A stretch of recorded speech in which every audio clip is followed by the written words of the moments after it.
ቁርአን እንደሚናገረው ሰዎች አታላዮች ቢሆኑም አላህ ግን ከአታላዮች ሁሉ የበለጠ አታላይ ነው። አትጨነቁ፣ እርሱ በማታለል ከሁላችሁም ይልቃል። እርሱ ከእናንተ በላይ አታላይ ነው። ይህ በጣም ታማኝ የሆነ አምላክ አይደለም። ይህ የቀደመውን ቃሉን የሚያጠፍ አታላይ አምላክ ነው። ወንጌልን ለማሰራጨት ትልልቅ ዕድሎች አሉ። እነዚህን ነገሮች ማብራራት ከቻላችሁ የደህንነት መረዳት ቦታውን ይዛል። እግዚአብሔር ራሱ ኃጢአተኛ ከሆነ ከኃጢአት ልትድኑ አትችሉም። ምንም ትርጉም የሌለው ነገር ነው የሚሆነው። እግዚአብሔር ቅዱስ ካልሆነ ይህ ሊሆን የሚችለው እንዴት ነው? በወንጌል ስርጭት ወቅት እነዚህ ነገሮች በማንሳት መወያየት ፍሬያማ ያደርጋል። ቅዱሳን ዛሬ ከተረዳችሁኝ ትንሽ ጠበቅ አድርጌ አንድ ነገር ላሳውቃችሁ ነው። ይህን አገልግሎት በገንዘባችሁ ደግፉ የሚል ማስታወቂያ በየቪዲዮዎቼ ላይ ለጥፋለሁ። ይህን ሰምተው ፈቃደኛ ሆነው የሚመጡት ግን ቁጥራቸው እጅግ በጣም ጥቂት ነው። እናንተ የሚመስላችሁ ማስታወቂያ በተለጠፈ ቁጥር የሚሰጡ እንዳሉ ነው። እውነታው ግን ከብዙ ማስታወቂያ አንድ ወይም ሁለት ሰው ፈቃደኛ ሆኖ ከመጣ ነው። ይህ ደግሞ አገልግሎቱ አንድ እርምጃ ወደፊት ፈቀቅ እንዳይል እያደረገው ነው። መሰራት ያለባቸው በጣም ትልልቅ ስራዎች አሉ፣ የኦሮምኛን አገልግሎት ጨምሮ። ነገር ግን የገንዘብና የሰው ኃይል ይጠይቃሉ። አገልግሎቱ ባለበት እየረገጠ እየተንቀራፈፈ ይቀጥል ትላላችሁ ወይስ በመስጠት በሚገባ እየተሳተፋችሁ ስራው ይቀጥል ትላላችሁ? አገልግሎቱ ለመደገፍ ብዙ አማራጭ መንገዶች አሉ። ከነዛ መካከል እነዚህን መጠቀም ትችላላችሁ። ከኢትዮጵያ ውጭ የምትኖሩ በአንድ ዓመት ልዩነት ወይም በግማሽ ዓመት ልዩነት ወይም ደግሞ ለእናንተ በሚያመቻችሁ ቋሚ ጊዜ ልዩነት $100 መስጠት ትችላላችሁ። አገር ውስጥ ያላችሁ ደግሞ በዓመት ወይም በግማሽ ዓመት ልዩነት 5,000 ወይም 10,000 መስጠት ትችላላችሁ። ወይም ደግሞ በወራዊው የ50 ብር መዋጮ የ500 ብር እና የ1,000 ብር መዋጮ በዛ ላይ መሳተፍ ትችላላችሁ። ይህም በማድረግ የአገልግሎት ጥሩ እንዲንቀሳቀስና በአገር ደረጃ ትልቅ ለውጥ እንዲያመጣ ማድረግ ትችላላችሁ። ፈቃደኛ የሆናችሁ አስተያየት መስጫው ላይ እና እዚህ ላይ ባስቀመጥኩት አማራጮች ልታገኙ ትችላላችሁ። ክርስቲያኖች ሁላችሁም የእግዚአብሔር መንግስት አገልጋዮች ናችሁ እና በምትችሉት አማራጭ ብትሳተፉ ደስ ይለኛል። ይህንም ማስታወቂያ ምናልባት ለተወሰኑ ጊዜያት ደጋግሜ ልለጥፈው እችላለሁ። እናንተ ይህን የሰማችሁ ግን ዛሬ ነገ ሳትሉ እንድትሳተፉ አደራላችኋለሁ። አመሰግናለሁ።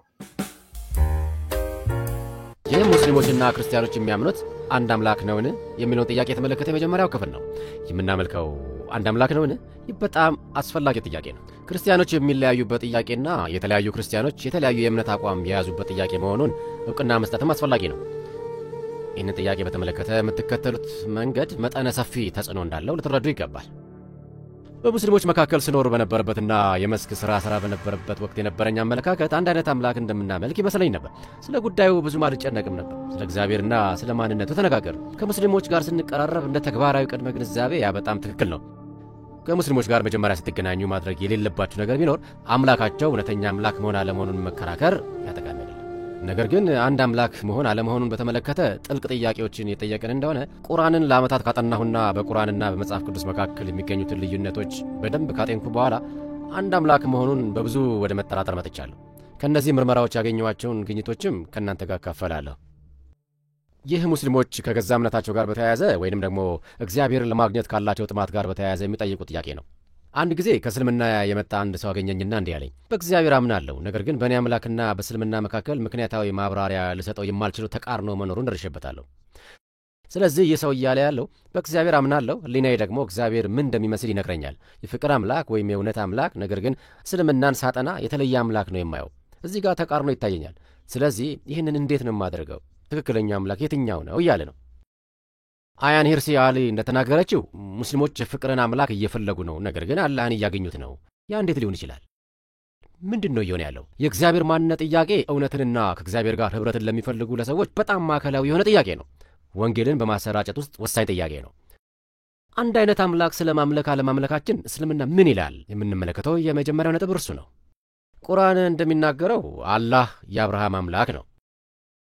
አብርሃም አይሁዳዊም ክርስቲያንም አልነበረም፣ ነገር ግን ሙስሊም ነበረ ይላል።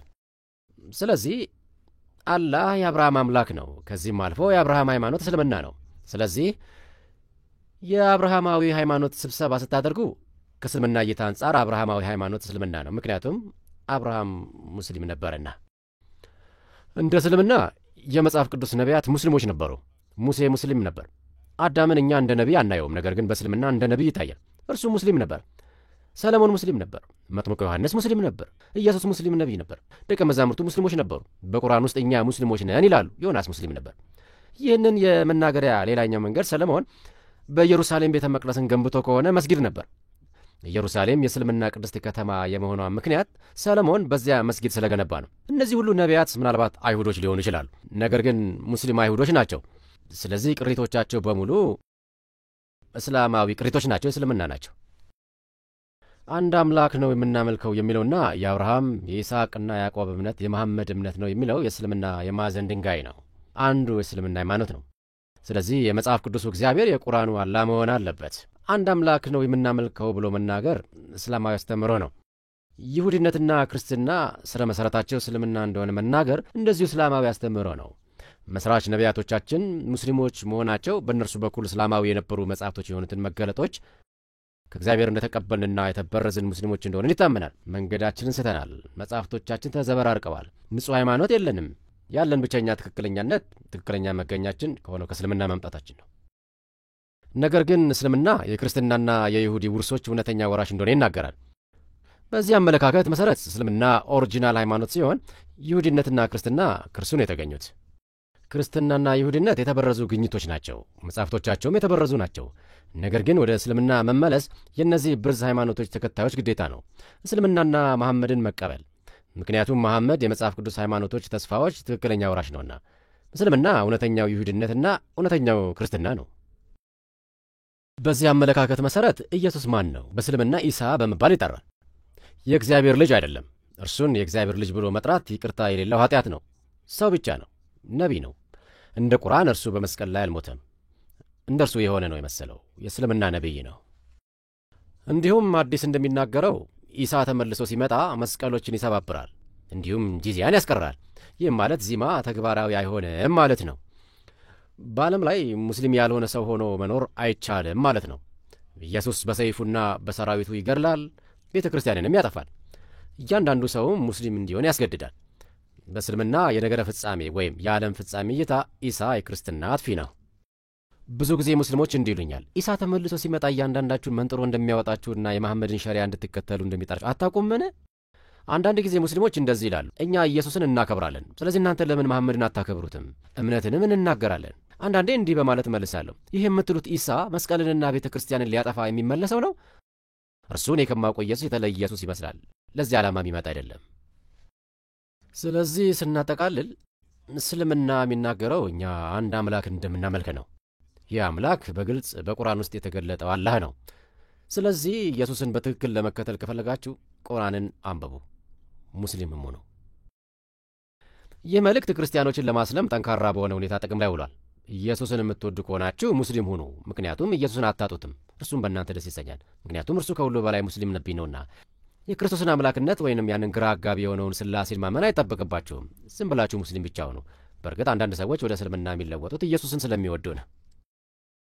በእስልምና የዳዕዋ ተልእኮ ክርስቲያን የሆነን ሰው ለማስለም የመጀመሪያው መነገር ያለበት ነገር እኛ የምናመልከው አንድ አይነት አምላክ ነው የሚል ነው። ያ የእስልምና መልእክት የሚተላለፍበት ድልድይ ነው። ስለዚህ ክርስቲያን የሆነን ሰው ለመለወጥ የመጀመሪያው እርምጃ ነው።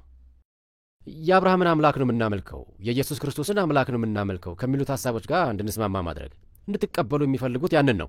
ይህ ክርስቲያኖችን ወደ መጀመሪያው እምነታቸው የመጥሪያ መንገድ ነው። ክርስቲያኖችን ወደ እስልምና መለወጥ እንዴት እንደሚቻል የሚያስተምር አንድ ድኅረ ገጽ አለ። የመጀመሪያው ነጥብ አንድ አይነት አምላክ እንደምናመልክ ማሳመን እንደሆነ ይናገራል።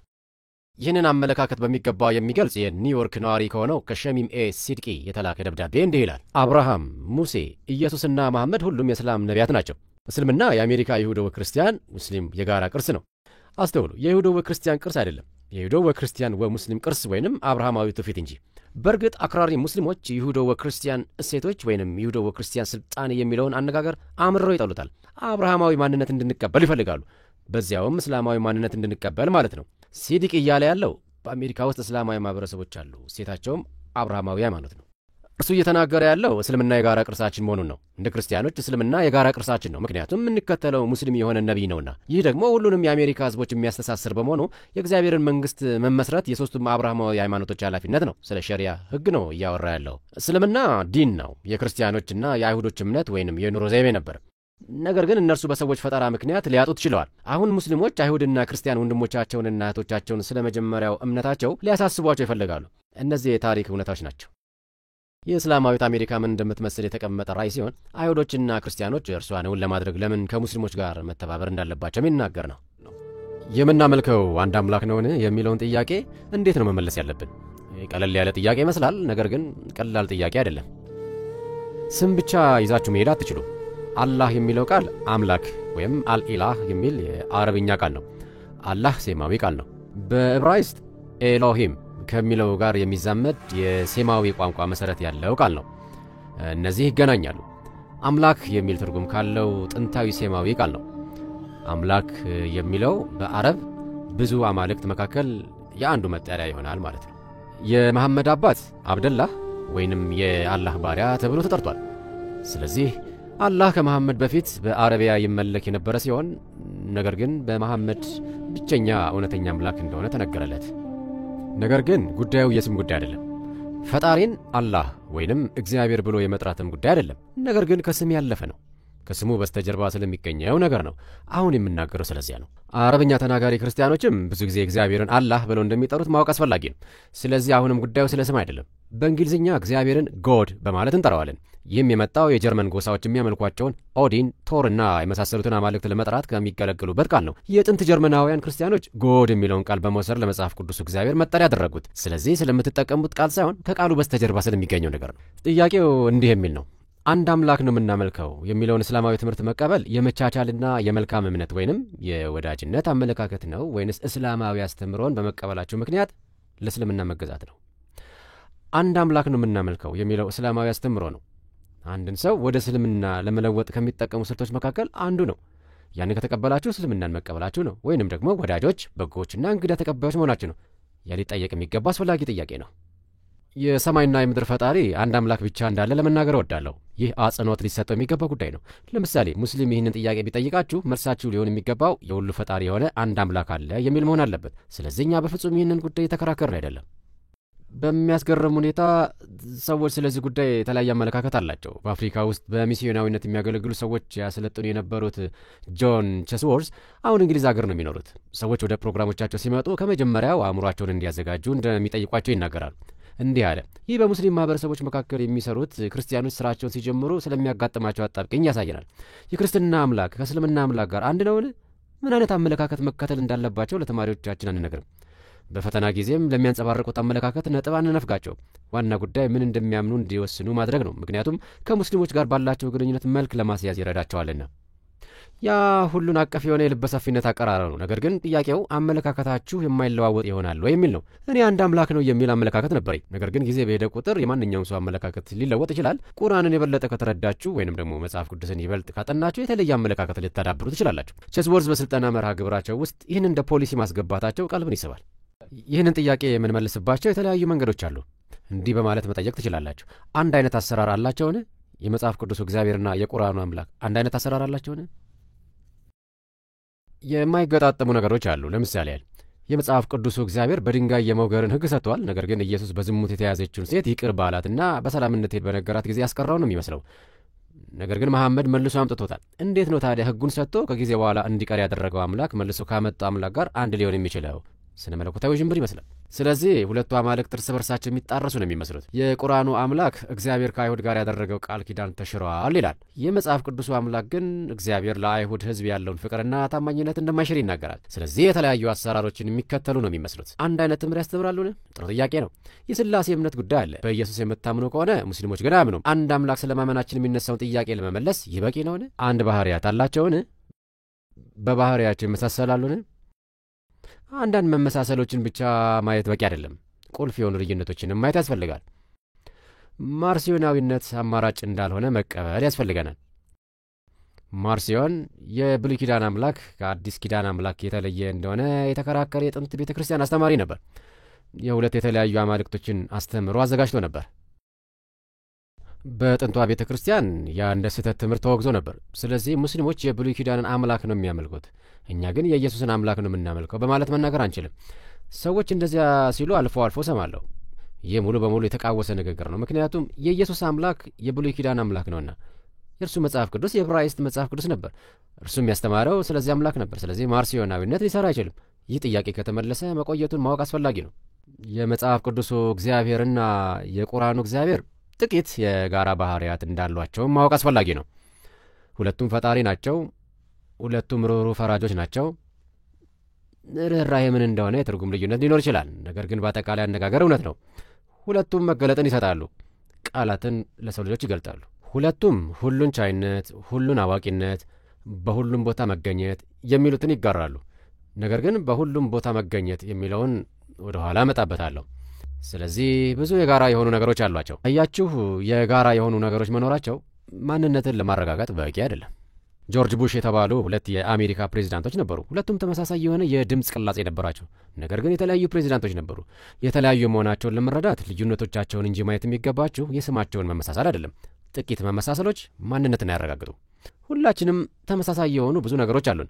2 ዓይኖች፣ 2 እግሮች፣ 2 እጆች፣ ጸጉር ወዘተ።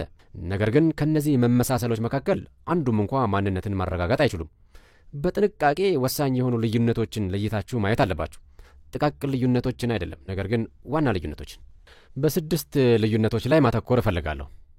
እነዚህ ቁርአንና መጽሐፍ ቅዱስን በጥልቀት ካጠና በኋላ ያገኘኋቸው ልዩነቶች ናቸው።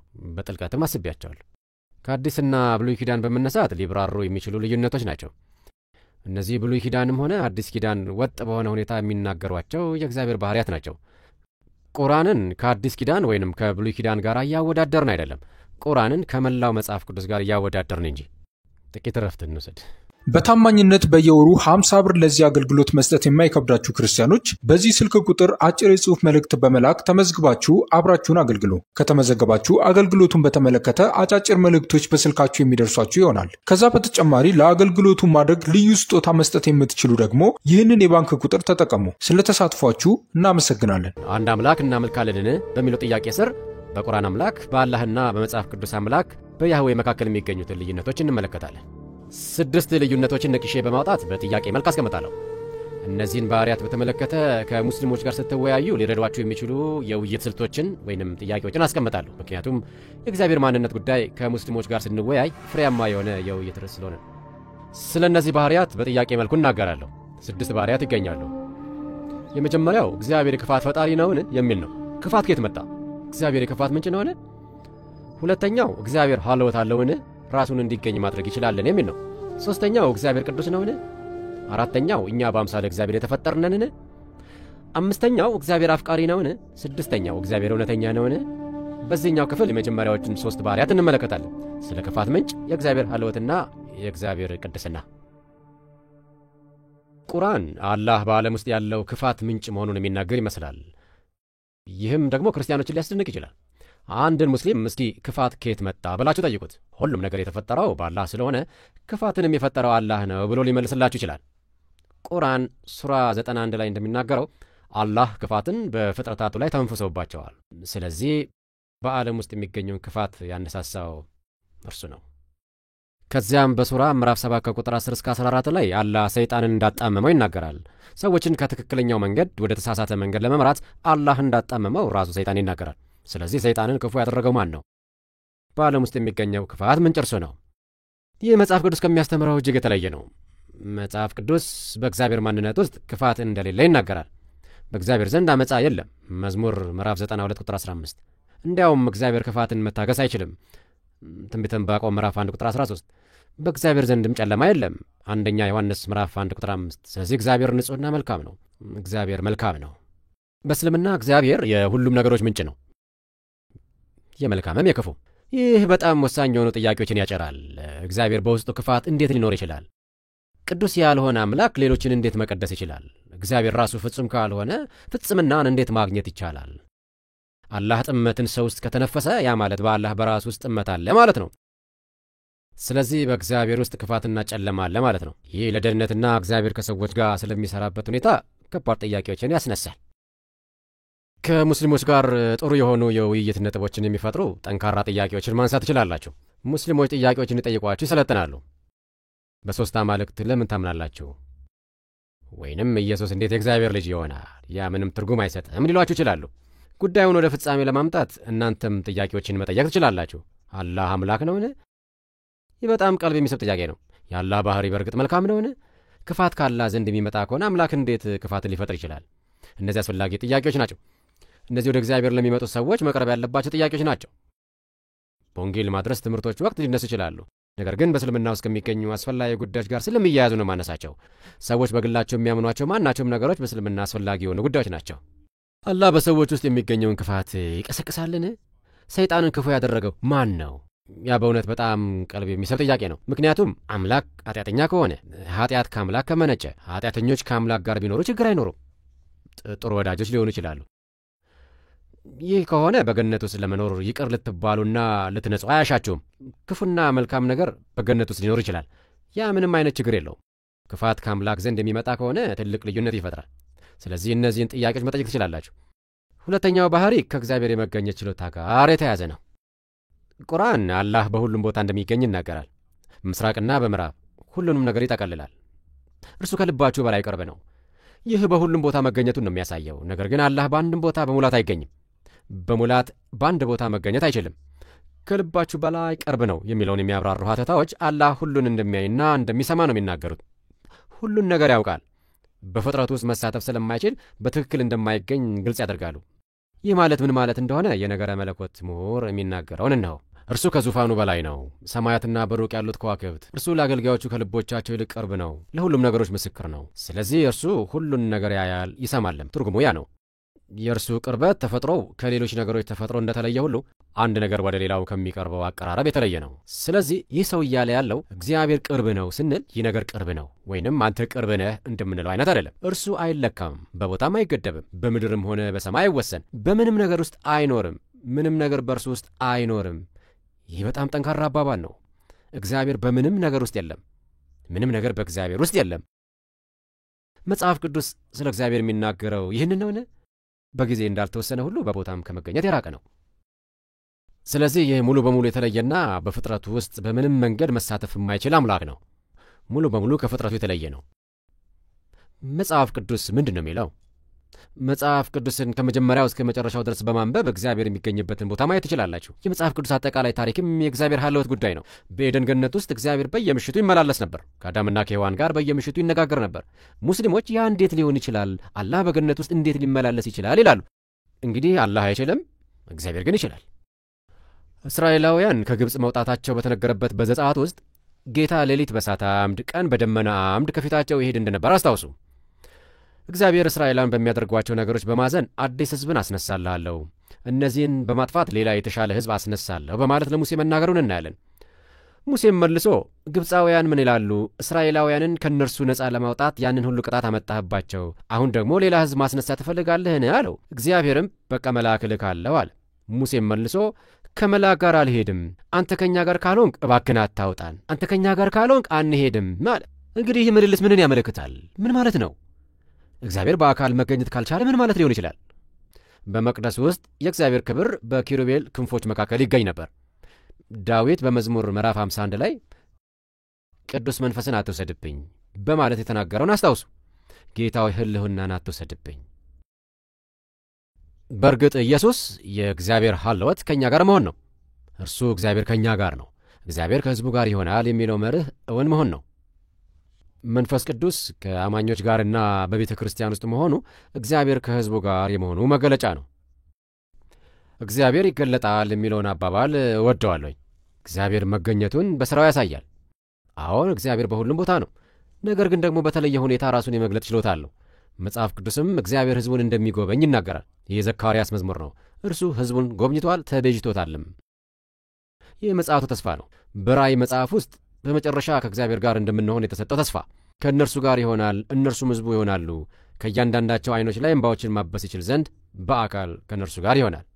በቁርአን ውስጥ ከተጠቀሰው መገኘት ከማይችሉ አምላክ ጋር ስናነጻጽር ያስደንቀናል። ቁልፍ ጥያቄ አላህ በግል ሊገኝ ይችላልን? በአካል በግል ከእናንተ ጋር መሆን ይችላልን? መገኘቱ ይሰማችኋልን?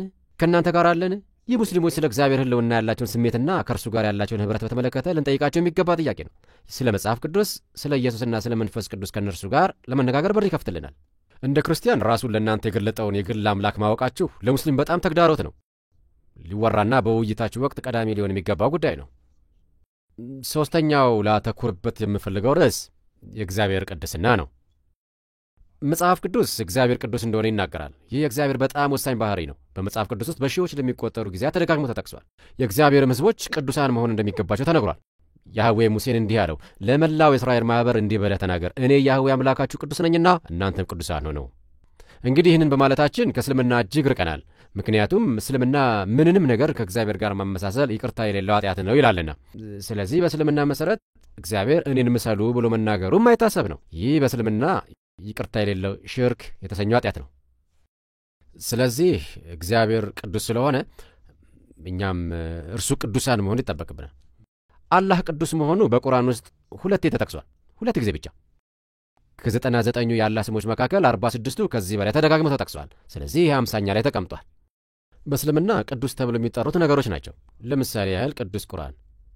ነገር ግን ቅዱስና በእስልምና በጣም ወሳኝ የሆነ ባህሪ አይደለም። እነዚህን ሁለቱን ጥቅሶች በተመለከተ እስላማዊ ሀተታዎችን ብትፈትሹ ሙስሊም ሀተታ ሰጪዎች ቅዱስ ማለት ምን ማለት እንደሆነ አያውቁም። ምንም ማለት ቢሆን ችግር የለም፣ ብዙ ትንታኔዎችን ይሰጣሉ። ነገር ግን በመጨረሻ ከበስተጀርባው ምንም ነገር የማያመለክት ቃል ብቻ ሆኖ ይቀራል። እንደዚህ አይነት ብዙ ከመጽሐፍ ቅዱስ የተወሰዱ ነገር ግን ትርጉማቸውን ያጡ ብዙ የመጽሐፍ ቅዱስ ቃላት አሉ። እግዚአብሔር ቅዱስ ነው፣ ነገር ግን ምን ማለት ነው? አንድ ጊዜ አንድን ሙስሊም እግዚአብሔር ቅዱስ ነውን ብዬ ጠየቅኩት። ረዘም ካለ ዝምታ በኋላ ያ በሃይማኖታችሁ ውስጥ የሚገኝ ጉዳይ ይመስለኛል፣ ታብራራ ትችላለህን አለኝ።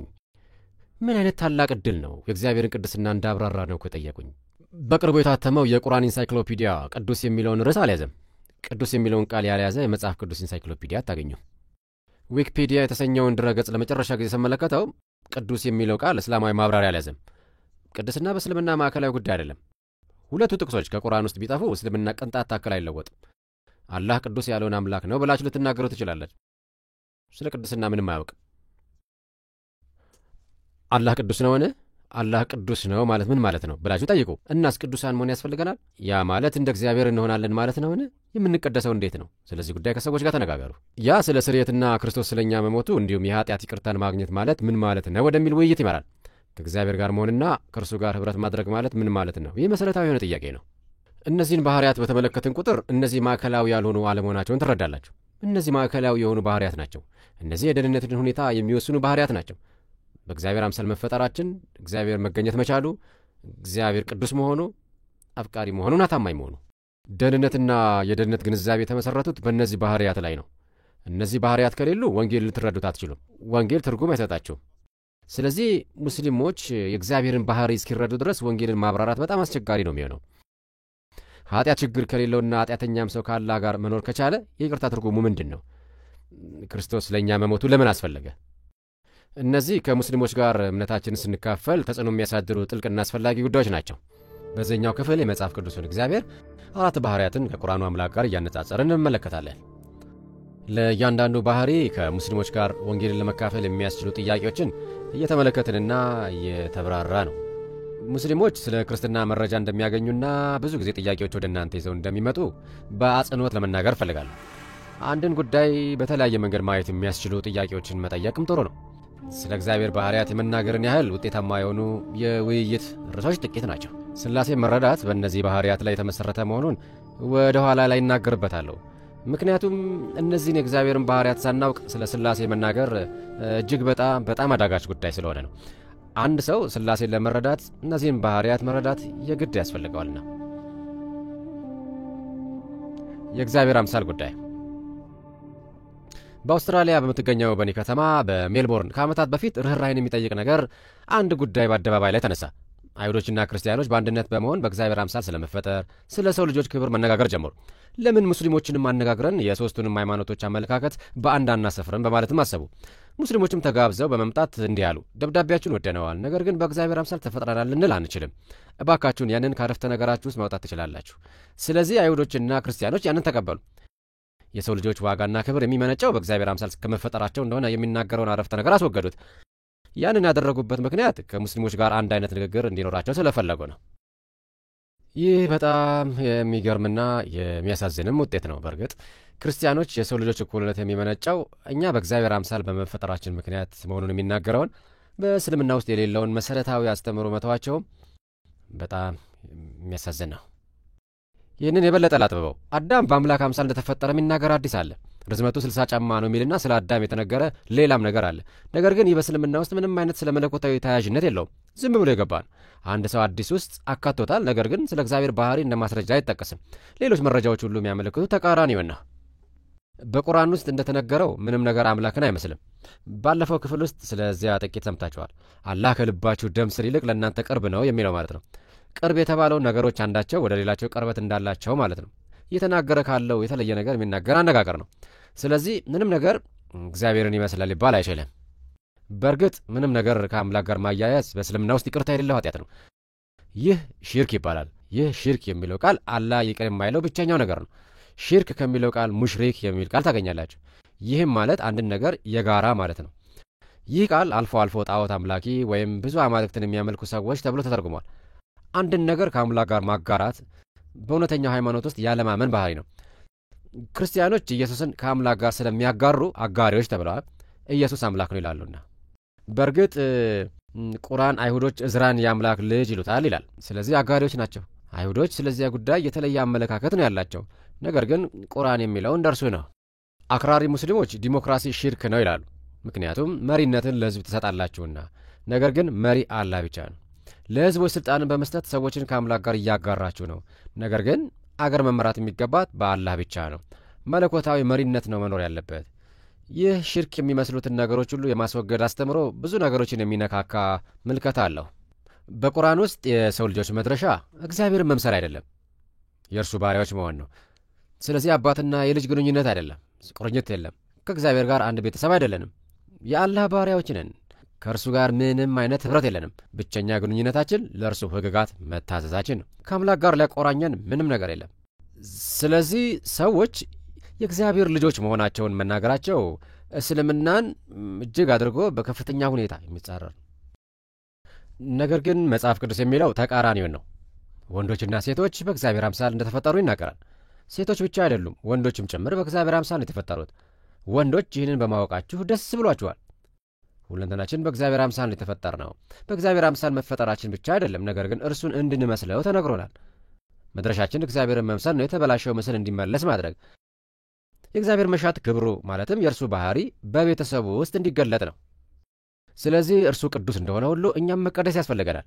በእስልምና ግን ያንን ማለት አትችሉም፣ የማይሆን ነገር ነው። በኤፌሶን 5:12 ላይ እግዚአብሔርን ምሰሉ ተብሎ በተጻፈው መሠረት እግዚአብሔርን መምሰል ያስፈልገናል። የእርሱን መልክ ማየት እንችላለን፣ ምክንያቱም ዮሐንስ እንደተናገረው እርሱን እንመስላለንና። እግዚአብሔርን ለመምሰል ወደ ክርስቶስ መልክ እንለወጣለን የሚለው ሐሳብ ምንኛ ድንቅ ነው።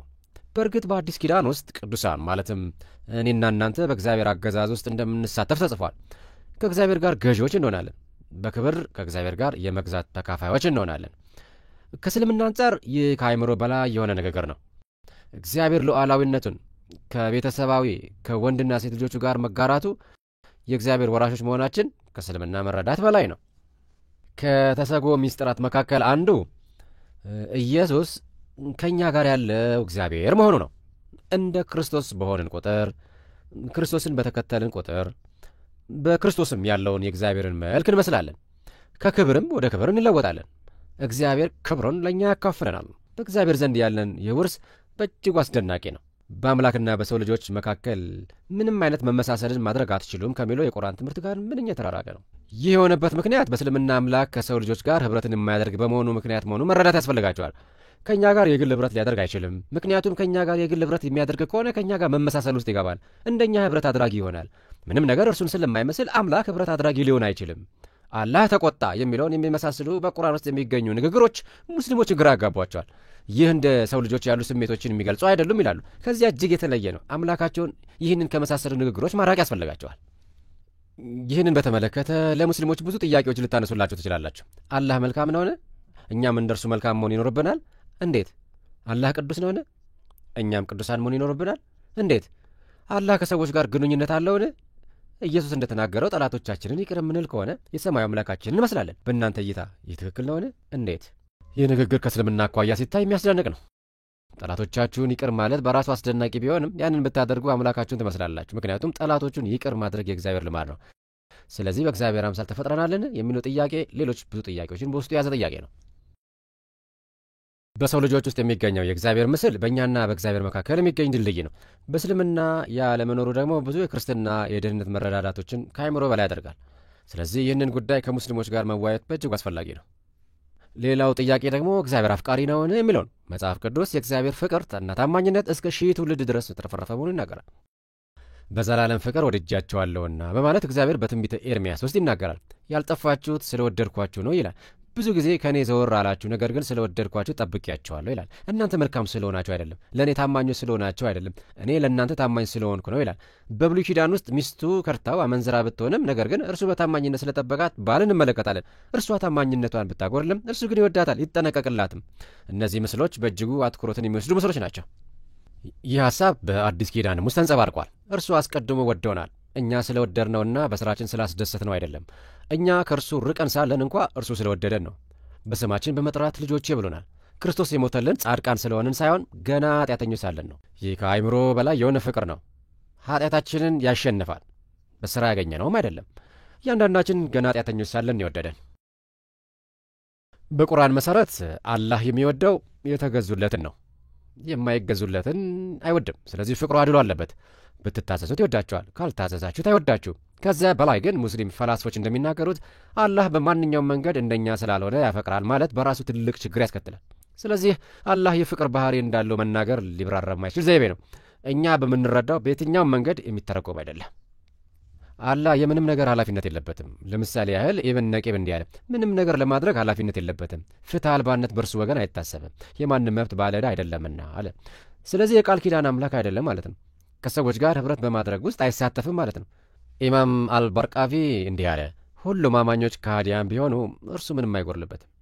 ሁሉም የሰው ልጆች ወደ ገሃነም ቢወርዱ ለአላህ ቅንጣት ታክል ጉዳዩ አይደለም ማለት ነው።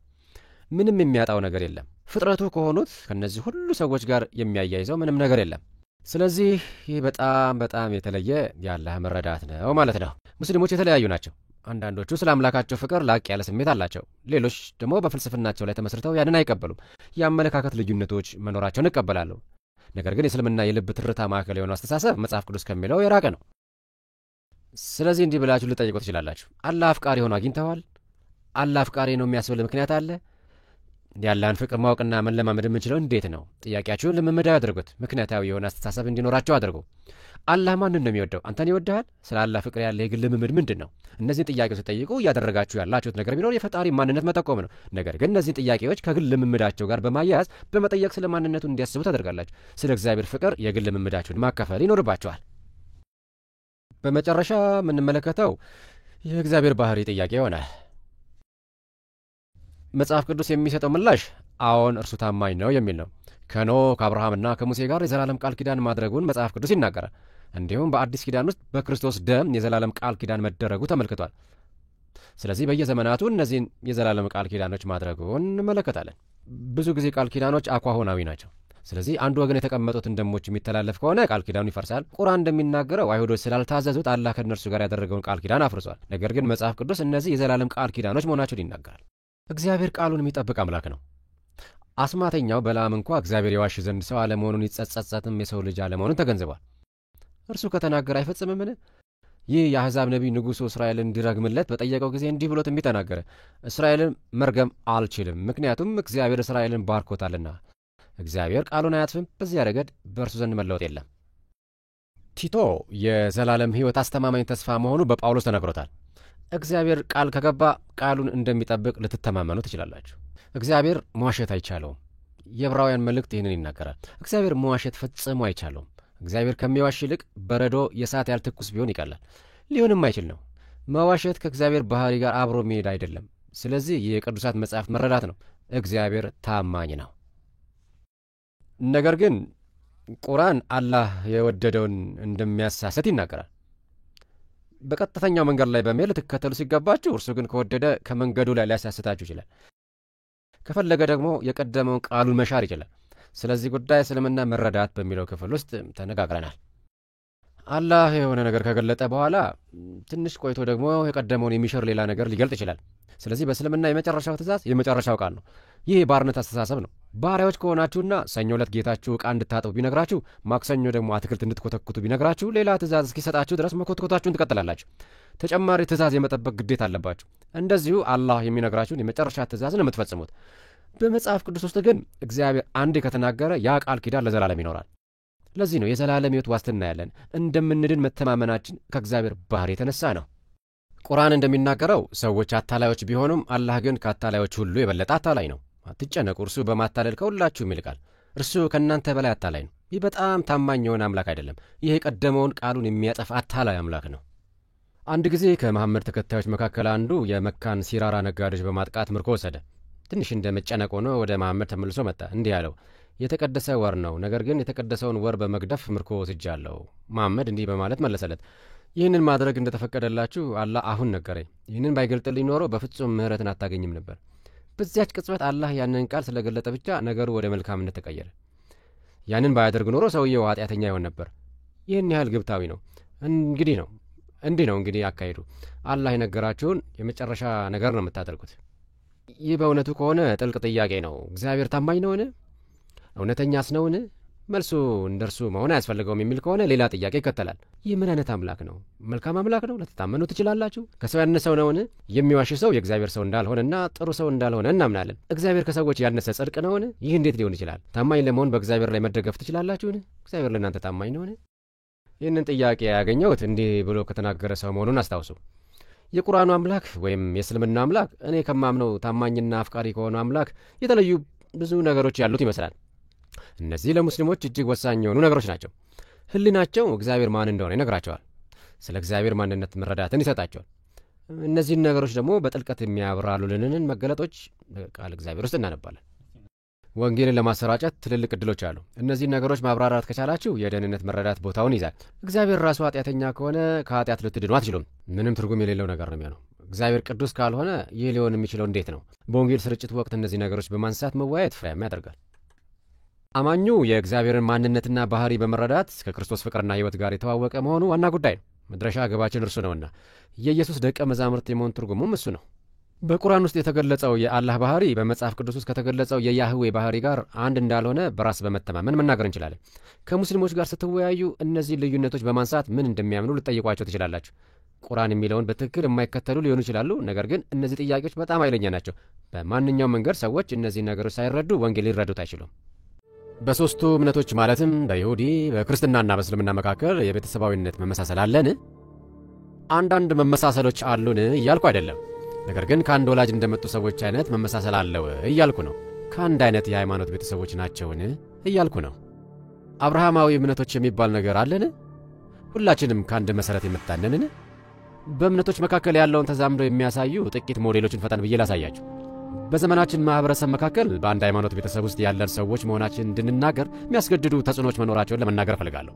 ስለዚህ ሰዎች ስለ አብርሃማዊ ሃይማኖቶች ይናገራሉ። ይህ የተለመደ ልማድ ሆኗል። አብርሃማዊ ሃይማኖት የሚለው አገላለጽ ከእስልምና የመጣ መሆኑን ብነግራችሁስ? በእስልምና የአብርሃም ሃይማኖት እስላም ነው። ስለዚህ የሆነው ነገር ምንድን ነው? ከሙስሊሞች ጋር በነበረው ውይይት መሠረት አብርሃማዊ እምነት የሚለው አመለካከት በኅብረተሰቡ መካከል ከጊዜ ወደ ጊዜ ታዋቂ የሆነ መጣ።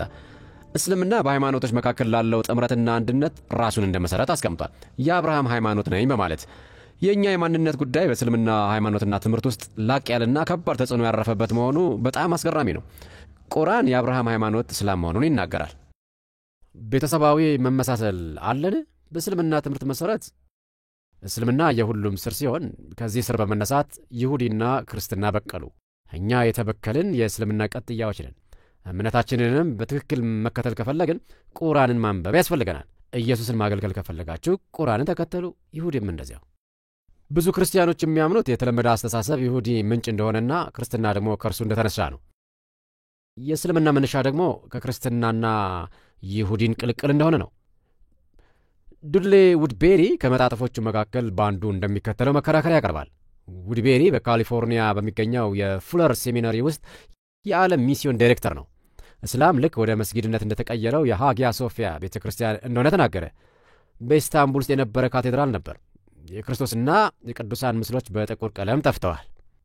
እስላም በክርስትናና በይሁዲ መሠረቶች ላይ እንደታነጸ ይናገራል። ማድረግ ያለባችሁ ነገር ቢኖር ቀለሙን ፋቅ ማድረግ ነው። ከዚያ ክርስትና ይታያቸዋል። ስለዚህ እያለ ያለው እስልምና ልክ እንደ ይሁዲና ክርስትና ሲሆን ከላይ የተወሰነ ቀለም ተቀብተዋል። ብትፍቁት ክርስቶስን በቁርአን ውስጥ ታዩታላችሁ። የሙሴን ሕግ በቁርአን ውስጥ ታያላችሁ። የአብርሃምን አምላክ በቁርአን ውስጥ ታገኙታላችሁ። ስለዚህ ይህ የተለመደ አመለካከት ነው። የመቻቻል አመለካከት ይመስላል፣ ደግሞም ተጽዕኖ አለው። ታሪካዊ አመለካከት ይመስላል። እነዚህ ታሪካዊ ቁርኝቶች እንደሆኑ ተነግረናል። ለእኔ የበለጠ ትክክል መስሎ የሚታየኝ የሚከተለው አመለካከት ነው። የሁለተኛው ቤተ መቅደስ ይሁዲ በኢየሱስ ዘመን የነበረው ይሁዲ ማለት ነው። በዚያን ዘመን የተለያየ አመለካከት የነበራቸው ቡድኖች ነበሩ። ኢሴናውያን፣ ሰዱቃውያንና ፈሪሳውያን ነበሩ። ከእነዚህ ውስጥ ክርስትና ወጣ። ረቢያዊ ይሁዲም እንደዚሁ በዚህ ዘመን የተመሠረተ ነው። ክርስትና ከረቢያዊ ይሁዲ አልተመሠረተም። ልክ እንደ ክርስትና ሁሉ ረቢያዊ ይሁዲም ከሁለተኛ ቤተ መቅደስ የተገኘ ነው። ስለዚህ ክርስትናና አሁን ያለው ይሁዲ የአጎት ልጆች ናቸው። አንዱ ከሌላው ታናሽ ወይንም ታላቅ አይደለም። ሁለቱም ከተመሳሳይ ምንጭ ነው የመጡት። እስልምና በመሐመድ አይምሮ ምግባርና አስተምህሮ ውስጥ አደገ። በእስልምና ምንጮች ውስጥ እንደተጠቀሰው ከጠንካራ የአረብ ፓጋኖች ተጽዕኖ ጋር ለምሳሌ ያህል የጂሃድና ባሪያዎችን የመውሰድ ሕግጋት ሊጠቀሱ ይችላሉ። እንዲሁም ካሸነፋችሁ በኋላ ነፃ የለቀቃችሁ ጌታችሁ ባለዕዳ የመሆን ጽንሰ ሐሳብ እነዚህ ከአረብ ፓጋኖች የተገኙ ናቸው። ጣዖት እንደሆነ ነገር በሐጂ ጊዜ ጥቁሩን ድንጋይ የመዞርና የማክበር ልማድ፣ ይህ ከአረብ ፓጋኖች ልማድ የመጣ ነው። በአረብ ፓጋኖች ባህል ውስጥ ጣዖት የነበረ ሲሆን በእስልምና ግን ተቀድሶ የእስልምና ምልክት ሆኗል። ነገር ግን የምን ምልክት? ጥያቄው ይህ ነው። የመሐመድ ሕይወትና የግል ስነ ልቦናው ሌላ ጉዳይ ነው። ስለዛ በሚቀጥለው ክፍለ ጊዜ በጥልቀት እናገራለሁ። በመሐመድ ሕይወት ውስጥ የተፈጸሙት ነገሮች የእስልምናን አስተምሮ መዋቅር እንዴት እንደወሰኑ አብራራላችኋለሁ። ስለዚህ የእርሱ የግል ሕይወት ልምምድ ለእስልምና ስነ መለኮት ትምህርት ከፍተኛ የሆነ አስተዋጽኦ አለው ማለት ነው። እነዚህ ሁለቱ እስልምናን መልክ የሚያስይዙ በጣም ጠንካራ ተጽዕኖዎች ናቸው። ነገር ግን መሐመድ የተለያዩ ቁርጥራጮችን ከረቢያዊ ይሁዲ ተውሷል። ወደ አንድ አቅጣጫ ዞሮ መጸለይ፣ አንዳንድ የጸሎት ሁኔታዎች፣ አንዳንድ የአላህ ስሞች፣ በተለይ በመዲና ውስጥ ከአይሁዶች ጋር ይገናኝ ነበር። እንዲሁም የተወሰኑ የክርስትና ተጽዕኖዎች አሉ። ኢየሱስ መሲሕና የአምላክ ቃል ተብሎ ተጠቅሷል። ስለዚህ ተጽዕኖ አለ ማለት ነው። ነገር ግን ከአንድ አይነት ውርሶች ይልቅ ውሰቶች ናቸው። ጀርመንና እንግሊዝኛ ይመሳሰላሉ። በጀርመንኛ ሃውስ የሚለውንና በእንግሊዝኛ ሃውስ ወይም ቤት የሚለውን አነጻጽሩ። ሁንድ በጀርመንኛ ውሻ ማለት ነው። በእንግሊዝኛ ሃውንድ ከሚለው ጋር ይመሳሰላል። አንድ ምንጭ ስላለን ነው እነዚህ የተመሳሰሉት። ከአንድ ቦታ የተገኘ የጋራ ነገር አለን። ጃፓኖች ከእንግሊዝኛ የተዋሷቸው ቃላት አሉ። በጃፓንኛ ውስጥ ብዙ እንግሊዝኛ አለ፣ በእንግሊዝኛ ውስጥም ብዙ ጃፓንኛ አለ። ስለዚህ የሆነ የጋራ ነገር አለን። ነገር ግን የጋራ መነሻ ስላለን አይደለም፣ አንዳችን ከሌላችን ስለተዋስን ነው። እስልምናም እንዲሁ ነው።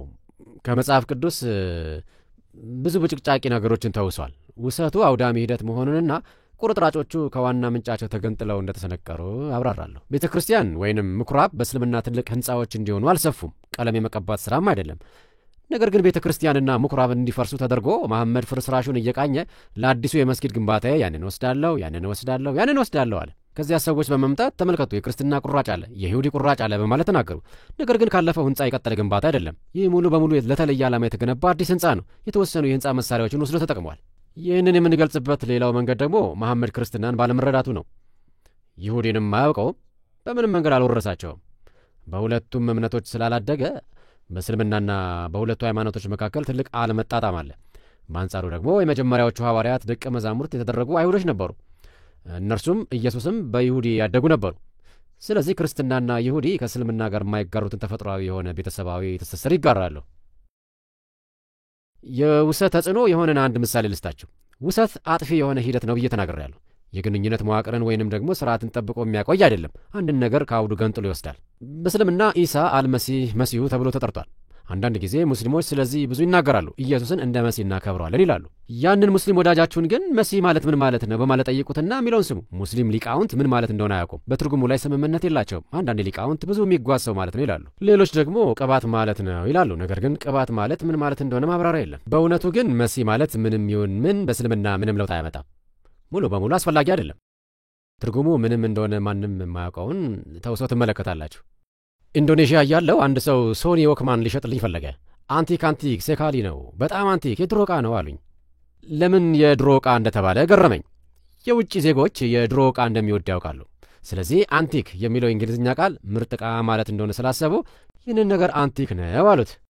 ስለ ቃሉ ትክክለኛ ትርጉም ምንም የሚያውቁት ነገር አልነበራቸውም። ቃሉን በተውሶ ነው ወስደውት የራሳቸውን ትርጉም በመስጠት ለእኔ መልሰው ነገሩኝ። ውጤቱም ትርጉም አልባ ንግግር ሆነ። ስለዚህ የሆነው ይህ ነው። አልመሲህ ከመጽሐፍ ቅዱስ በውሰት ተወሰደና የእስልምና አካል ሆነ። ነገር ግን ሙስሊሙን ሊቃውንት ስለ ትርጉሙ ምንም የሚያውቁት ነገር የላቸውም። ምንም ትርጉም የለውም። ምንም ማለት ቢሆን ችግር የለውም፣ ባዶ ነው። መንፈስ ቅዱስ በመጽሐፍ ቅዱስ ውስጥ መንፈስ ቅዱስን ሩህ አልቅዱስ የሚጠቅሱ ብዙ ቦታዎች አሉ። እነዚህ ጥቅሶች ከመጽሐፍ ቅዱስ ሲወሰዱ በትርጉሙ ውስጥ ትክክለኛው ፍቺ ይጠፋል። መንፈስ ማለት የእግዚአብሔር መገኘት ነው የሚለው መረዳት በቁርአን ውስጥ የተለያዩ መረዳቶች ይሆናል። ለምሳሌ ያህል መልአኩ ገብርኤል የአምላክ መንፈስ ቅዱስ ተብሎ ተጠርቷል። በእስልምና ሩህ አልቅዱስ የሚለው የተለመደ ፍቺ እርሱ ነው፣ መልአኩ ገብርኤል ነው። መጽሐፍ ቅዱስ ማርያም በመንፈስ ቅዱስ እንደጸነሰ ሲናገር፣ ቁርአን መልአኩ ገብርኤል በማኅፀኗ ውስጥ እንደተነፈሰ ይናገራል። ኢየሱስ እንግዲህ በዚህ መንገድ ነው የተጸነሰው። መጽሐፍ ቅዱስ ስለሚናገረው ነገር ሙሉ በሙሉ ግራ መጋባት አለ። ሙሉ በሙሉ በተሳሳተ መንገድ ተረድተውት በሌላ መንገድ ተርጉመውታል። የቁርአን ተርጓሚዎች ስለዚህ ነገር እፍረት የተሰማቸው ይመስላል። ስለዚህ በተለየ መንገድ ተርጉመውት ሊሆን ይችላል። ነገር ግን በአረብኛው በጣም ግልጽ ነው። ስለዚህ ይህ ሌላ ምሳሌ ነው። በገብርኤል የተበሰረው መንፈስ ቅዱስ ተቀያይሮ መልአኩ ገብርኤል ተደረገ። በኋላ ላይ መሐመድ ስለዚህ ጉዳይ ሲጠየቅ ስለ መንፈስ ቅዱስ የተሰጠን እውቀት በጣም አነስተኛ ነው ብሎ መመለሱ የሚያስገርም ነው። ያንን መናገር ምናልባት ለእርሱ የተሻለ ነበር። ይህ ድልድይን ስለ መስራት ነው። ነገር ግን ድልድይ ወደ ሁለት አቅጣጫዎች እንደሚሄድ ልብ በሉ። ወደ ሁለቱም አቅጣጫዎች የትራፊክ ፍሰት እንዲኖር ነው የሚሰራው። በዚህ ዘመን ግንኙነት ለማድረግ ድልድዮችን መስራት አስደሳች መልካም ነገርም ሆኖ ይታያል። ጥያቄው ግን የትራፊክ ፍሰት እየሆነ ያለው ወዴት አቅጣጫ ነው የሚል ነው። አንድ አይነት አምላክ ነው የምናመልከው? አንድ አይነት አምላክ የሚለው ሐሳብ ለክርስቲያናዊ ወንጌልን ማዳረስ ድልድይ ሊሆን ይችላል። እንዲሁም ለዳዋ ሰዎችን ወደ እስልምና ለማምጣት ወደ ሁለቱም አቅጣጫዎች ይሄዳል። አንድን ክርስቲያን ለማስለም የመጀመሪያው እርምጃ አንድ አምላክ እንደምናመልክ ማሳመን መሆኑን አስታውሱ። አንድ አይነት አምላክ ነው የምናመልከው የሚለው አስተምሮ ደግሞ እስላማዊ መሆኑ አያጠራጥርም። ከእስልምና ዋና አስተምሮች መካከል አንዱ ነው። ከዚህ በስተጀርባ የተደበቀ የመጽሐፍ ቅዱስን ታሪክ የእስልምና ለማድረግ የሚሸረፍ ሴራ አለ። እስልምና ከክርስትና ይቀድማል፣ እንዲሁም ክርስትናን ሙሉ በሙሉ ተክቷል የሚለው አመለካከት ፕሮግራም አካል ነው። ስለዚህ ብዙ ነገሮችን የሚያመለክቱ ጥልቅ የሆኑ መንፈሳዊ ጉዳዮች አሉ። አሁን አንድ አይነት አምላክ ነው የምናመልከው ብንል ይህ ከሙስሊሞች ጋር ጠቃሚ የሆነ የውይይት በር ሊከፍት ይችላል። በሌላ በኩል ደግሞ የመጽሐፍ ቅዱስን አምላክ የመካድ አደጋ ውስጥ እንገባለን። በነገራችን ላይ ከሙስሊሞች ጋር ስትነጋገሩ የሁሉ ፈጣሪ የሆነ አንድ አምላክ ብቻ መኖሩን መነሻ በማድረግ እግዚአብሔር ወይንም አላህ ብትሉት በጣም ትክክል ነው። የቁርአኑ አምላክና የመጽሐፍ ቅዱሱ አምላክ የተለያዩ መሆናቸውን ከተማመናችሁ የእግዚአብሔርን ባህሪ እንደ አንድ ጉዳይ ባታነሱትም ችግር የለው። ብዙ ጊዜ ከሙስሊሞች ጋር ስትነጋገሩ ስለ ህሊናቸው አምላክ ነው የሚናገሩት። ይህ ደግሞ ቁርአን የገለጸላቸው አምላክ ላይሆን ይችላል። ያንንም ማወቅ ያስፈልጋል። የተለያየ አምላክ ነው ብዬ ስል ያንተን አምላክ አላከብረውም የሚል የአካሄድ ስልት እንዲጠቀሙ ለሰዎች ፈቃድ እየሰጡ አይደለም። እያልኩ ያለሁት አንድ አይነት አምላክ ወይንም የተለያዩ አማልክት መሆናቸውን ማረጋገጣችሁ ብዙ መንፈሳዊ ምልከታዎች አሉት ነው። እንዲሁም ከሙስሊሞች ጋር እምነታችሁን ስትካፈሉ በጣም ይረዳቸዋል። የሚከተለው ስለዚህ ጉዳይ በጥልቀት ከሚናገረው የትኛው አምላክ በሚል ርዕስ ከተጻፈው መጽሐፌ የተወሰደ ነው። እስልምና ራሱን እንደ ትክክለኛ ክርስትናና እንደ ትክክለኛ ይሁዲ ይቆጥራል። ስለዚህ አላህ በቁርአን ውስጥ እንደተገለጠው እውነተኛው የክርስቲያኖችና የአይሁዶች አምላክ መሆን አለበት። አንድ አይነት አምላክ ነው የምናመልከው እና ነቢያቶቻችሁን እናከብራለን የሚሉትን አባባሎች ለሃይማኖቶች ውይይት እንደ መነሻ መሠረት ማቅረብ የክርስቶስን ሥራ መካድንና የመጽሐፍ ቅዱስን እግዚአብሔር የማዳን ባሕርያት መካድን እንደ ጭምብል በማልበስ የሚቀርብ ሐሳብ ነው። መጽሐፍ ቅዱስን በመጣል መድረኩን እንዲቀላቀሉ ክርስቲያኖችን መጋበዝ ነው። እነዚህ መርሆች የክርስትናን መሠረት ዋጋ የሚያሳጡ ናቸው። ተግዳሮቱ ከሙስሊሞች ጋር ግንኙነት መፍጠር ነው። ሰዎችን እንደ ሰዎች ማክበር፣ ነገር ግን በማንነታችን በመተማመንና በክርስቶስ ባለን እምነት እንዲሁም አብን በማወቅ በመጽናት እምነታችን አለማመቻመች ማለት ነው። ለክርስቶስ ጽኑዓን ምስክሮች ለመሆን ለመጽሐፍ ቅዱሱ እግዚአብሔር መመስከርና ማንነቱን ማወቅ ያስፈልገናል። እግዚአብሔር ማን መሆኑን በተመለከተ ግልጽ መሆን ያስፈልገናል። በአላህና በያህዌ መካከል ያለውን ልዩነት ማጥናት የእግዚአብሔር ማንነት በሚገባ የሚገልጽላችሁ ከሆነ ትልቅ ነገር ነው። ምክንያቱም ምስክርነታችሁም ይበልጥ ግልጽ ይሆናልና። ከእስልምና ጋር የመጋፈጥ አንዱ መልካም ነገር የራሳችንን እምነት ይበልጥ ግልጽ በሆነ ሁኔታ እንድንረዳ ማድረጉ ነው። በሌላ ክፍለ ጊዜ እንደማብራራው ከመሐመድ እውነታና ከችግሮቹ ጋር ፊት ለፊት መጋፈጤ ከፊት ይልቅ ለክርስቶስ የጠለቀ ፍቅር እንዲኖረኝ አድርጓል። ነገሮችን ይበልጥ ግልጽ ወደሆነ ሁኔታ ያመጣል።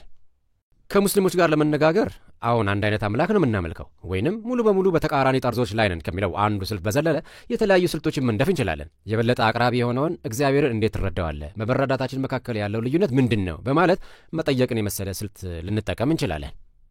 በዚህ ጉዳይ ላይ እንደ ክርስቲያኖች መለያየትን ማስወገድ ይኖርብናል። ይህ አስቸጋሪ ነው፣ ምክንያቱም ክርስቲያኖች በዚህ ጉዳይ ላይ የተለያየ አመለካከት አላቸውና። አንድ አምላክ እንደሆነ የተከራከረበትን አላህ በሚል ርዕስ የተጻፈውን የሚሮስላቭ ቮልፍን መጽሐፍ አንብቤያለሁ። እኔ ከተናገርኩት ጋር የማይገጥም ትክክለኛ ያልሆኑ ነገሮችን መጥፎ ቃላትን ተጠቅሞ እኔ መገለጥ በሚል ርዕስ ስለጻፍኩት መጽሐፍ ተናግረዋል። ስለ እስልምና ስለተናገራቸው ነገሮች፣ ስለ ክርክሮቹ፣ ስለ መረጃ አጠቃቀሙና ስለ ድምዳሜው ከእርሱ ጋር አልስማማም። ነገር ግን ከእርሱ ጋር መልካም ግንኙነት እንዲኖረኝና ውይይት ከእርሱ ጋር መቀጠል እንድችል ሞክራለሁ። እንደ ክርስቲያኖች በዚህ ጉዳይ ላይ መለያየታችን አደጋ ስላለው ልናስወግደው ይገባል። ተማሪዎች ለራሳቸው እንዲወስኑ ለእነርሱ መተው የሚል የጆን ቼስወርዝ አካሄድ ደግሞ አለ። እኔ እርሱ አላረካኝም፣ ምክንያቱም እነዚህ የተለያዩ ስብናዎች ናቸው ወደሚል ድምዳሜ ስለደረስኩኝ ያንን መመስከሬን እቀጥላለሁ። አብርሃማዊ አንድነትና አብርሃማዊ መለያ በሚል መሠረት ወደ ሃይማኖታዊ ውይይቶች የሚገቡ ሰዎች በጣም መጥፎ የሆኑ የመንፈሳዊ ማንነት ንግግሮች እስረኞች እንደሆኑ አምናለሁ። ያንን ማድረግ የለባቸውም። ልዩ ከሆኑ ምስክርነቶቻቸው ራሳቸውን እየነጠሉ ነው። እዚህ ጋር ከባድ የሆኑ ጉዳዮች አሉ። ነገር ግን ስንፈትሻቸው በጥንቃቄና በልበ ሰፊነት መሆን አለበት። ስለ ሥላሴ እግዚአብሔር ከእኛ ጋር ስለመሆኑ ቀደም ብዬ ከገለጽኳቸው ባሕርያት አኳያ በራስ መተማመን ሊኖረን ያስፈልጋል። ቁርአን ሀልወት ያለውን አምላክ መግለጽ አይችልም፣ ምክንያቱም አምላክ በቁርአን መሠረት በጣም የተለየ ነውና። ቁርአን በልጁ ሀልወት ወይንም ቅዱስ መንፈሱን በማፍሰስ ከሰዎች ጋር መገኘት የሚችለውን ራሱን በማሳየት የሚያድነውን አምላክ መግለጽ አይችልም። ኢስላም አማኑኤል እግዚአብሔር ከኛ ጋር የሆነውን ክርስቶስን ፈጽሞ ያውቀው። ሀልወት ያለው እግዚአብሔር ጽንሰ ሐሳብ ለቁርአን ሙሉ በሙሉ እንግዳ ነው። መንፈስ ቅዱስ በአማኞች ልብ ውስጥ መኖሩን ቁርአን ሸቃቅጦታል። እግዚአብሔር ከሰዎች ጋር የቅርብ ግንኙነት ማድረጉ፣ እግዚአብሔር በሰዎች ስብስብ ውስጥ ስለመገኘቱ፣ ሰዎች የጌታን ራት ሲወስዱ እግዚአብሔር ስለመገኘቱ፣ ኢየሱስ እንደ አምላክነቱ ከኛ ጋር መሆኑ፣ እነዚህ ከፍልስፍና አንጻር የቁርአኑ አላህ ማድረግ የማይችላቸው ናቸው። ወይንም ደግሞ የአምላክ አፍቃሪ ከኛ ጋር ህብረት የሚያደርግና ባህሪያቱን ያካፈለን ነው። በቁርአን ውስጥ የተገለጠው አምላክ አይነት እይታ ካላችሁ የማይቻል ነገር ነው። ስለዚህ ወንጌልን ለመስበክ አዲስ የሆነ የአምላክ እይታን ማቅረብ ያስፈልጋችኋል ማለት ነው። ስለ እግዚአብሔር ባህሪ ልትናገሩና ሰዎች እግዚአብሔርን በተለየና ጠሊቅ በሆነ መንገድ እንዲረዱት ማድረግ ያስፈልጋችኋል። በእርግጥ ስለ እግዚአብሔር መረዳትን ካገኙ ስለ ሥላሴ መረዳትን አገኙ ማለት ነው። እግዚአብሔር በግል መታወቅ እንደሚችልና ሀልወት እንዳለው ከታመነ እግዚአብሔር ከኛ ጋር መሆን እንደሚችልና ራሱን መግለጥ እንደሚችል ማመን አያዳግትም። እግዚአብሔር ማን መሆኑን ከተረዳን ነገሩ ትርጉም ይሰጠናል። ለሙስሊሞች ወንጌል እንዴት እንደምታቀርበው ምሳሌ ልስጣችሁ። መጀመሪያ እግዚአብሔር በግል መታወቅ ይችላል ትላላችሁ። ከኛ ጋር ህብረት ያደርጋል። የእግዚአብሔር ባህሪ አካል ነው። የእግዚአብሔር ውብ ባህሪ ነው። ይህ ማለት ከኛ የራቀ አይደለም ማለት ነው። ነገር ግን ከእርሱ ጋር ግንኙነት ሊኖረን ይችላል። በግል መታወቅ የማይችል ከሆነ ከሰው ያንሳል ማለት ነው። ምክንያቱም ሰዎች ህብረት ማድረግ የቻሉ እግዚአብሔር ህብረት ማድረግ አይችልም እንዴት ልትሉ ትችላላችሁ? ያ እግዚአብሔርን ማሳነስ ነው። ያንን ካላችሁ እርሱ እጅግ ሩቅ በመሆኑ ከሰው አሳንሳችሁታል ማለት ነው። በግል መታወቅ የሚችል አምላክ የግድ ራሱን ማሳወቅ አለበት። ራሳችሁን ካላሳወቃችሁና ካልገለጣችሁ በስተቀር ግንኙነት ሊኖራችሁ አይችልም። ነገር ግን ራሳችሁን ለማሳወቅ ከኛ ጋር መሆን መቻል አለባችሁ። መገኘት ካልቻላችሁ እንዴት አድርጋችሁ ነው ከኛ ጋር ግንኙነት ሊኖራችሁ የሚችለው? ከአንድ ሰው ጋር ግንኙነት እንዲኖራችሁ ካስፈለገ ድምፁን መስማት ያስፈልጋችኋል፣ ወይንም መገኘቱ ሊሰማችሁ ያስፈልጋል። አሁን እግዚአብሔር በቅዱሳት መጻሕፍት ውስጥ አማኑኤል እግዚአብሔር ከኛ ጋር በተባለው በክርስቶስ በኩል ሀልወቱን ከኛ ጋር አድርጓል። በአማኞች ውስጥ በሚኖረው መገኘቱ በመንፈስ ቅዱስ በኩልም ከኛ ጋር መሆኑን ቀጥሏል። ለሙስሊም እንዲህ ብላችሁ ንገሩት፣ ኢየሱስን ስትቀበል መንፈስ ቅዱስ ወደ ልብ ይመጣል፣ እግዚአብሔርም ካንተ ጋር ይሆናል፣ የእግዚአብሔር ቅዱስ መኖሪያም ትሆናለህ። ይህም ደግሞ በሕይወት ውስጥ ትልቁ ልዩነትን ያደርጋል። ሰው እግዚአብሔር ሆነ ማለት አይደለም። ወይንም ደግሞ ክርስቲያኖች ኢየሱስን ወደ አምላክነት ለመለወጥ እየሞከሩ አይደለም። እግዚአብሔር በግል የሚታወቅ በመሆኑ ለእኛ ራሱን ለመግለጥና ከእኛ ጋር ለመሆን ሰው ሆኖ መምጣቱ ነው። እግዚአብሔር እንደ እርሱ እንድንሆን ጥሪን ያደርግልናል። አፍቃሪያን እንድንሆን፣ ታማኞች እንድንሆንና ቅኖች እንድንሆን፣ ከእግዚአብሔር ጋር ያለን ኅብረት እንደ እርሱ እንድንሆንና የእርሱ ባህሪ በውስጣችን እንዲኖር ያደርጋል። ይህ እጅግ ውብ የሆነ ነገር ነው። ምክንያቱም ከእግዚአብሔር ይልቅ አፍቃሪ፣ ታማኝና መልካም ማንም የለምና እንደ እግዚአብሔር ቅዱስ የለም። ቅድስናውን እንደ ሕይወታችን አንድ አካል አድርገን ልንቀደስ እንችላለን። ይህ እንግዲህ የእግዚአብሔርን ባህሪ እንደ መነሻ አድርጎ ሰዎችን የሚያሳምን የወንጌል አቀራረብ ነው። ሙስሊሞች ክርስቶስን እንዲቀበሉና ከእግዚአብሔር ጋር ኅብረት ማድረግ ማለት ምን ማለት እንደሆነ እንዲገባቸው ለሙስሊሞች በጣም አስፈላጊ በሆነ ጉዳይ ላይ ያተኩራል።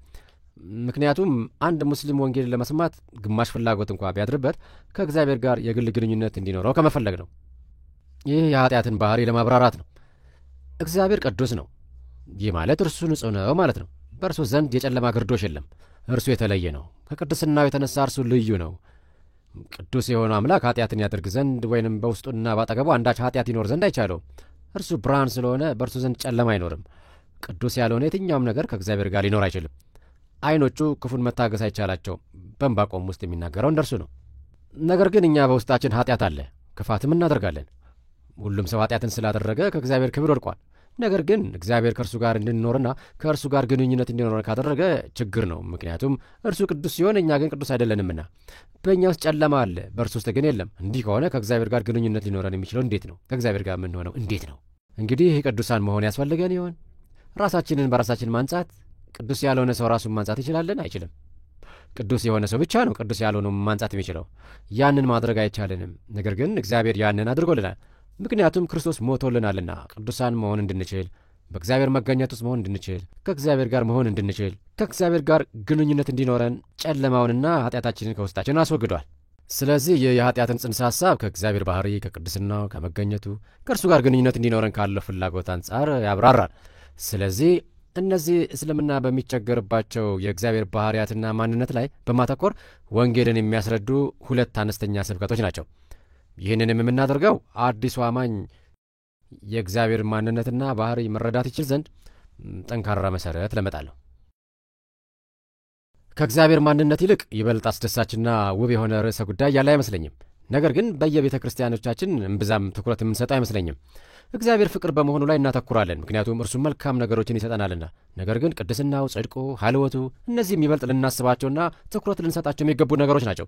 በእኔ እምነት ከሙስሊሞች ጋር ወንጌልን በመካፈላችሁ ምክንያት የምታገኙት አንድ በረከት ቢኖር እግዚአብሔርን የበለጠ እንድትረዱት ያግዛቸዋል። ምክንያቱም ስለ እግዚአብሔር ማንነትና ውብ ስለሆኑት ባህሪያቱ ግልጽ እንድትሆኑ ይገዳደራቸዋልና። እነዚህ ደግሞ ሙስሊሞች የተራቧቸው ነገሮች ናቸው። ከሰዎች ጋር ህብረት ሊያደርግ ከሚችለው አምላክ ጋር ህብረት እንዲኖራቸው ይፈልጋሉ። ይህንን በሕይወታቸው ውስጥ እጅግ ይሹታል። ስለዚህ ከእናንተ ጋር የተወሰኑ ስልቶችንና ልጠይቋቸው የምትችሏቸውን ጥያቄዎች ተካፍያለሁ። ነገሮችን ደግሞ መልክ ማስያዝ እንድትችሉበትን መንገድ አሳያችኋለሁ። ሰዎችን ለመገዳደር የምንጠቀማቸውን የመጽሐፍ ቅዱስ ክፍሎች ማወቅ ያን ያህል አስቸጋሪ አይደለም። ከዚያም ወንጌልን ሲያነቡ ኢየሱስ ከእኛ ጋር ያለ እግዚአብሔር ነው ማለት ምን ማለት እንደሆነ፣ እርሱ ያመጣ ህይወት ከእግዚአብሔር የመጣ መሆኑን፣ ከኢየሱስ ጋር ደግሞ ህብረት ሲኖረን ያንን ህይወት በመካፈል ወንዶችና ሴቶች ልጆቹ እንደምንሆን ይገነዘባሉ። አመሰግናለሁ።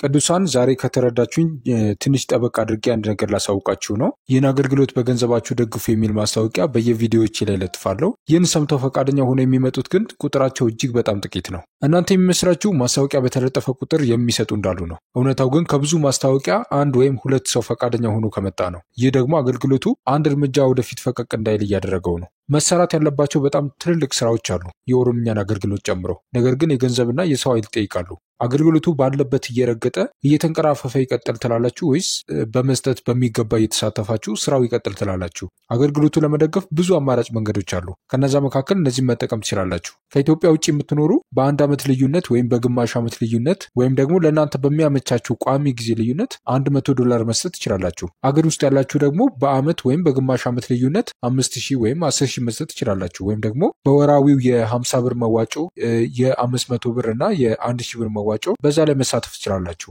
ይህም በማድረግ የአገልግሎት ጥሩ እንዲንቀሳቀስና በአገር ደረጃ ትልቅ ለውጥ እንዲያመጣ ማድረግ ትችላላችሁ። ፈቃደኛ የሆናችሁ አስተያየት መስጫው ላይ እና እዚህ ላይ ባስቀመጥኩት አማራጮች ልታገኙ ትችላላችሁ። ክርስቲያኖች ሁላችሁም የእግዚአብሔር መንግስት አገልጋዮች ናችሁ እና በምትችሉት አማራጭ ብትሳተፉ ደስ ይለኛል። ይህንም ማስታወቂያ ምናልባት ለተወሰኑ ጊዜያት ደጋግሜ ልለጥፈው እችላለሁ። እናንተ ይህን የሰማችሁ ግን ዛሬ ነገ ሳትሉ እንድትሳተፉ አደራላችኋለሁ። አመሰግናለሁ።